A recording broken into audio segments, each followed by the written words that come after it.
Is there anything else that you would have wanted to share that you did not get to share during the formal part, if you will? I don't know. It went pretty well. I think that because we're all like sharing, it's also pretty cool because I get to hear from everyone else and their experience. So for me, this is an experience as well. Being able to meet Tony and Miss Julie Yeah. and hear from different perspectives how they've dealt with that. So I feel like this is very wholesome. Yeah. I find it very, very wholesome. I did want to say I mean, something. go Oh, ahead, Tony. go ahead. I'm sorry. No, Go no. ahead, Miss. You have something? Okay. I do want to say this. One thing that I think is very important, and I think this is not just a weight thing, but a woman thing in general. Oftentimes, it doesn't matter how accomplished you are. It doesn't matter how successful you've been, what you do for your community. Even if you're a single mom, if you're a good mother, it doesn't matter if you are not considered desirable or beautiful. And the way that is measured oftentimes is through our weight. And if we have a man or not. Okay. And Mm. so it's really important that women of all shapes and sizes. I love, Aya, that you touched on that too, because I think it's important to understand that yes, I was 300 plus pounds, but there is a beautiful woman right now that's 150 pounds and she's used to being 120, and it's really weighing on her. And she feels almost as if she's not worthy to have the feelings that she's having because she isn't 300 pounds. But this is for every woman, especially women. Um, Understand that you are enough. Like when you wake up in the morning, before you get your hair done, before you put the makeup on, before you put the Spanx on and put it together and lift the girls up, you are enough. Like you already are beautiful. You already are amazing. So I had to stand in the mirror bucket naked, and I had to start talking to myself. And when I did is I started grabbing on the parts of my body that I did not like. So for me, it was like I had 3 C-sections. So that lower belly, I'm holding on to my belly. And I'm Mm. just literally having this moment of just boo-hoo crying because I am literally trying to convince myself that I'm beautiful. That Mm. this that that this part of me is beautiful, and not just parts of ourselves, because we have parts of ourselves that we love, like, oh, my face, baby, I know my face is pretty. No, but this part is pretty, and this part is beautiful, and this cellulite right here is beautiful, and that vein that I don't like that's poking out is beautiful, and these breasts that have nourished 3 children are beautiful. Every part of me is beautiful, and I really want to say that to women. Hey, you got to get in and it's a mind thing because we've been programmed to not feel that way. So it's like you said, Miss Julie, I love that you said that. The affirmations don't mean nothing if you're not really doing the work. You've got to really talk to yourself every day. You've got to practice that thing. And so I just wanted to touch on that for women in general. No matter what size you are, you really are enough. I think that dovetails with some of the work you've done, Julie. Do you feel comfortable sharing Mhm. any of that? Um, yeah, I mean, really learning to love myself because, when I look in a picture, I look in the mirror, I always focus on the things I hate. I hate my body. I always think just, let's ignore the body and look at my accomplishments, look at what I can do for people. So digging into learning to love myself, which I always loved my career, what I do for people, my family, but this outer shell I could ignore. And I always just felt fat. So it didn't matter what it looked like. It was just always that. So really digging into that, looking at the mirror and trying to say what, I felt, what I like about myself. So really focusing on that. I just really think you have to focus on, for me, I had to focus on changing my mind first. And then my change in my body would follow. Hmm. Okay, In Vogue would say, "Free your mind and your ass will follow." Yes, we'll Okay, follow. I'm not a singer, but hey, yes, yes, yes. How about you, Priscilla or Pris? Anything else that you want to say or share? I think when you try to rebuild your confidence and basically joy in your body, there's a lot of Can you self hold on? discovery. I love that you keep saying joy in your body. Like we really should just be joyful enough. It's like when you see little Yeah, babies and they're doing the happy baby pose, and they're finding their exactly. fingers and their toes and they're putting in there. They're just loving on themselves. I'm sorry, I just had to Yeah. emphasize that joy in But your the body. truth is that, and that's why I always say people should find something that they love, because that's how I feel, because I can move, right? Mm, And that movement makes me feel joyous. It makes me feel joy in my body. I'm like, wow, I can actually do this. So I think that discovering a sense of freedom in movement and community was where weight was no longer the central focus anymore, and being able to kind of dull and try to mute out all of the commentary from society and being able to just kind of stay within one as yourself. I think that's really the message, because it's a mind thing, it's a mindset thing. Yeah. And it's more so than even, and I think that eventually once you even start seeing yourself a particular way, you end up becoming that. mm, So mm, yeah. mm. Yeah. Envisioning it. Yeah. As you were talking, something that came to mind. 2 years ago, a friend dropped off a almost dead peach plant. And this thing was sorry, and she said, "Someone gifted this to me, but I haven't done anything with it. It's dying. And I figured if someone could bring this thing back to life, you could." And when I looked at it, it did not look like it had a whole lot of hope. But I figured, hey, we'll give it a try. And I actually planted it in a place that now I'm going to have to make some changes, because it has actually grown into a peach tree. This is its second year, and it's huge. Wow. It will Wow. stop producing peach in its third year. That's usually what their cycle is. But as we're talking about women and our bodies and just human beings in general, because a lot of our viewers are also, and listeners are also men, there's this concept of you got to stay a certain way for your whole life. And that's just not realistic at all. So Yeah. this peach tree looks nothing like what it did 2 years ago, with, Mm. limbs that were dry, and this, it was just two little sticks. And now it's, I don't know, probably 15 feet more or more in the air, and huge and full and all. Yes. And so wherever you are on this weight spectrum, I remember turning 50 and menopause hit. I didn't realize it was menopause, because like, again, we don't have these conversations, and we're going to have a whole different show later about menopause. But I actually went hiking, because I always have these things that I plan and do for around my birthday. And so I went hiking by myself. I love to be out in nature, quiet, just me. This time I didn't take my dog with me. And I chose that day to hike in a place that I was not quite familiar with. Mm. And at some point I got to the elevation, the top of this mountain, if you will, hill, whatever you want to call it. And I got dizzy. And I could not find I was trying to find my way down from the mountain, if you will. And there was this Corona, it was during the pandemic, and there was this Corona bottle, empty Corona bottle. And I'll go, so there's just, the top of the hill isn't that big, right? So, but I'm trying to find, because there are areas where you can go down and there are other areas where it's just too steep. Whew. So I was trying to figure out how I came up in that place to get back down.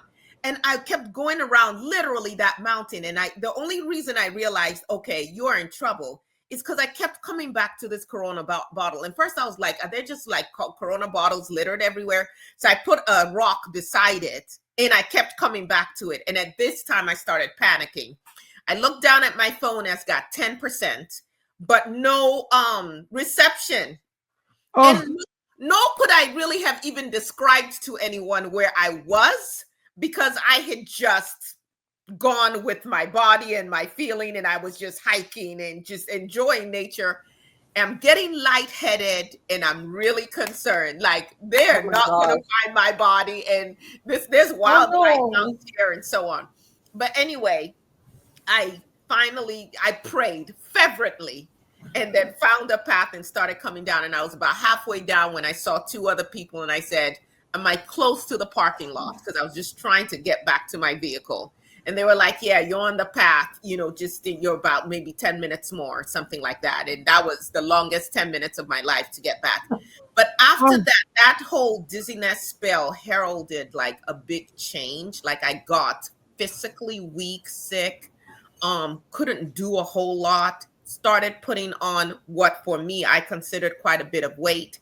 And so then things like going to a child's function and I would try on 10 different things, and this one won't zip, and this one is too tight, or this one is now hiked up a little bit more, you're showing too much leg. I'm a certain age, I'm like, I'm not trying to be that, I don't need the slit almost up in my behind, right. because there's more body in the fabric now. and Yeah. and just remembering how that felt, but at the same time saying, I don't want to go buy new clothes. There was this resistance that I had, because I don't like shopping. And so I have clothes that are 20, 25, 30 years old in my closet that I still wear. I don't do a lot of trends, so it's like I can just put on the same thing. But for that season of my life, like hard, I was wearing like the same four stretch dresses, really, and then a lot of spandex and t-shirts, and just remembering how that felt. But then getting to a point in my life where I said, even as I try to figure out what was happening to me physically and hormonally and all of that, and then realizing, oh, okay, this is that menopause thing that they talk about. But then also realizing there is a chance that you will never get back into what you were used to. And there's no sense in keeping all of those things and frustrating the heck out of myself every single morning when I try to get dressed. So I went through my closet and I did a purge. Oh. I kept the clothes that make me feel good about myself. Now, if it was something that had sentimental value, yes. But I was no longer going to have a whole bunch of things that I could not fit. That's right. And it wasn't that I was like, oh, okay, I'm always, it was just like, for my mental well being, I don't need every morning to start off my day feeling like a failure because my clothes won't fit. And so that was what I did. That was one of the steps that I made for myself. And I eventually did it with my shoes, everything. I basically said, this was my test. If I'm blindfolded and I've got to get dressed and out of this house in 5 minutes, I want to set up my wardrobe in such a way that I can pull something off of the hangers, put it on, put my feet in some shoes, walk out, and still feel good about myself. That's right. And so if it was a dress where I needed to extra button, if, pin it up, if it was a dress where I need to suck in, because I hate Spanx. I need to breathe at my age. Like I really need to breathe. That's very important to me. So I don't do Spanx. So if I had to like girdle myself or any of those kind of things, you got to go, because I want to be free. And so right now, yeah, my wardrobe for the most part. Now, earlier this week, there was one dress where I really liked that dress. I kept it. And a month ago, I zipped it up easily. This week, it didn't want to zip, whatever. Well, it might be on its last legs. It might be time to get rid of it. But that was an act of self-love for me, is I that I love was going that. to have a wardrobe that loved me and that made me feel good. And I was I no love longer that. going to be a slave to what my 20-year-old or 30-year-old self wore. So we I don't know if anyone else has anything else that they want to share. I guess the big message for me is these bodies. If you go back to the Bible, and it talks about our bodies being temples, this is literally where our divinity is housed. And just like you wouldn't, Woo. this is one of the ways I look at my relationship with food. And I do eat a variety of things, and I do love me some sweet potato pie. But just as I wouldn't trash something that I valued and I love, I don't want to trash my body either. That's right. And that is one of the guiding things for what I eat and whatever. So when people say, oh my God, it was so good, in my head, the other question that I always ask is, but is it good for me? That's So right. even those things, Hmm. yes, it's so good, but is it good for me? Because I also know that this definition of so good has been programmed. There are people trying to sell things who are trying to sell us on the so good. Chris, when you were talking about the food that we eat in Nigeria or in other African places, or even other areas where there are a lot of people of African descent, I think it's not just so much that it's carbohydrate dense. I think it's the way food is produced now. And Yes. also the fact that our lives are so much more sedentary. Mm, But yeah, because when I was younger, people still ate those portions of food, but I don't recall seeing obesity as an issue when I was younger in Nigeria. But I mm, certainly see it now, particularly amongst those who have the means, the wealth. mhm, mhm. And so I think it's also the quality of the food that we're eating, in addition to the quantity of the food we're eating. There's just so much more that's being put into it. Yes, I Tony. do want to add to that too, because that was another thing that I was that me and my husband actually talk about. So I didn't mention this, but my husband also got the gastric sleeve, so we're on the journey together, and so it really it helps us. He's down over 100 pounds as well. Um, but one of the things that we talked about was, we talk about how there was the carbohydrates and all the heavier food. Well, back then they were doing a lot of physical labor, a lot of work. Even when we talk about those who may have been um oh, okay. Sorry. Oh, Um, but yes, Yeah, go ahead. Go ahead. You sorry, were I talking saw that about, yeah, you got were me. talking about the physical labor. Yeah. No, you go ahead. I'll stop. And because Miss Pris, I think no, she's I actually want to hear what you're saying. So oh, just go ahead. okay. Well, this is just my thought. Mhm. Okay. I haven't done any research, but this is what I feel when I think about it. A lot of the heavier food, think about the type of work that we were doing back then. We were doing physical labor. We were harvesting land, we were planting, we were building. So a lot of the food that we ate and we consumed was what we needed to give us fuel, especially those who were enslaved. I mean, they had us working from sun up to sundown. You know what And I mean? then So some. when you're eating pork and you're eating all of the carbohydrates and you're eating all of this food, it's giving you what you need. The rice, the beans, the protein, all of this stuff is giving you what you need so that you can continue to work. And I feel like that was probably the same even in the African culture as well. There was a lot of physical work. We were a lot more physical than what we are as a people today. We do not move nearly as much. I remember you get outside, go outside and play. Get out this tablet, go find something to do. Dig a hole or something, make a mud pie. But get outside and move around. We don't move like that anymore.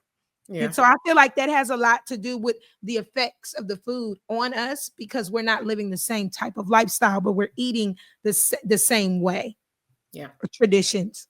And we did not have the preservatives and all of that we have now, Absolutely. and how that is affecting our And the body. hormones and the chickens Yeah. that's been the chickens got BBLs.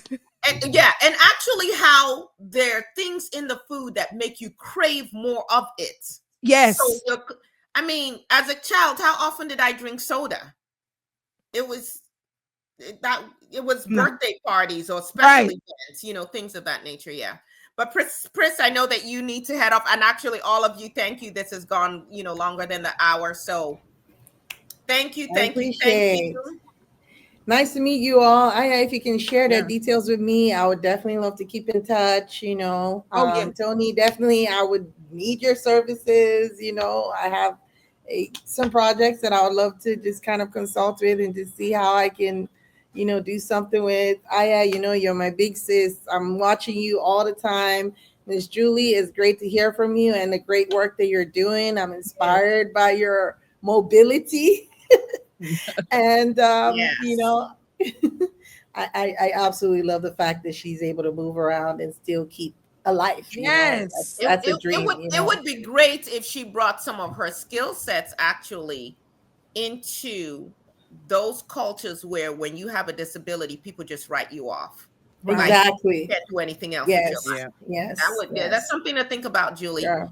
And so Tony, Pris, Julie, with all you guys are doing, put me on, as the young people would say. Period. Period. Okay. I Say will. less. I sure will. You're gonna get put on Thank for you. real. Thank you You're so already much. put on. Thank you for being so vulnerable, sharing your story. I know that you've encouraged a lot of people, and I'm certainly encouraging you to carry on because you all are amazing. I hope you sometimes you have to hear other people introduce you to hear how amazing you are, and then you're like, what are they talking about me? Yes, I was talking about each and every one of you. I'm blessed to have you in my life, and please keep blazing those trails.